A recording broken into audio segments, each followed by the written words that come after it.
As a designer, getting your portfolio ready and up and running is crucial to gaining new opportunities. So here we're going to talk about some tips and tricks and must-dos in order to get your portfolio ready.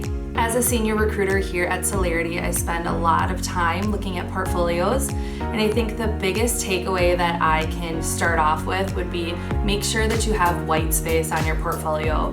Don't be afraid of that negative plain space, because that's going to give the person who's viewing your portfolio some time to process the message that you're trying to convey with your design, and it just keeps everything really clean and smooth.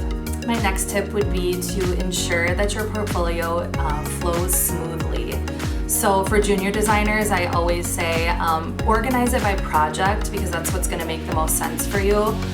So maybe having a showcase for a specific project where you did an email campaign, a social media ad, maybe you're working on a direct mail piece, you can put all of that in one project and label that project. For a senior designer where you have much more content and more projects to showcase, you can label that by maybe client and then showing exactly all the client work that you've done for that and kind of pulling out your best pieces, but making sure that you are not cluttering it up and that it's still easy to navigate. My next tip would be tailor your portfolio. So making sure that you're swapping out old content for new, fresh content.